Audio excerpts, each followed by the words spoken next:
Dinas Perdagangan Provinsi Kalimantan Selatan terus melakukan pengawasan kepada seluruh distributor dan pelaku usaha yang resmi memiliki izin terkait ketersediaan minyak lamak di Kalimantan Selatan.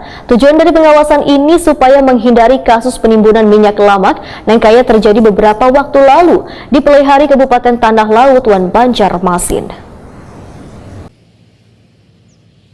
Dinas Perdagangan Provinsi Kalimantan Selatan terus melakukan pengawasan kepada seluruh distributor dan pelaku usaha yang resmi memiliki izin terkait ketersediaan minyak lamak di Kalimantan Selatan. Tujuan dari pengawasan ini supaya kasus penimbunan minyak lamak yang kaya terjadi beberapa waktu lalu di Pelihari Kabupaten Tanah Laut, Banjarmasin kada terulang lagi. Demikian diperintahkan Kepala Dinas Perdagangan Kalimantan Selatan Birhasani Takuni Prima TV Baisukan Jumat 11 Maret 2022. Birhasani meminta Dinas Perdagangan Kabupaten Kota di Kalimantan Selatan untuk bertindak tegas kepada pelaku usaha yang kada memiliki izin dan menyulitkan pedagang kecil untuk membeli minyak lamak. Dinas Perdagangan Provinsi Kalimantan Selatan, ujar Birhasani, sangat mengapresiasi dan berterima kasih kepada Diskrimsus Polda Kalimantan Selatan yang telah menindak distributor dan pelaku usaha yang telah menimbun minyak lamak.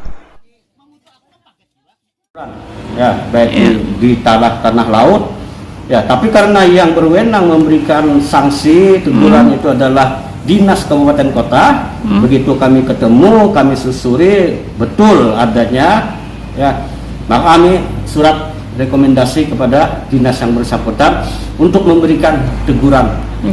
Teguran pertama, kalau tidak diindahkan; teguran kedua, kalau tidak diindahkan, cabut izin usaha.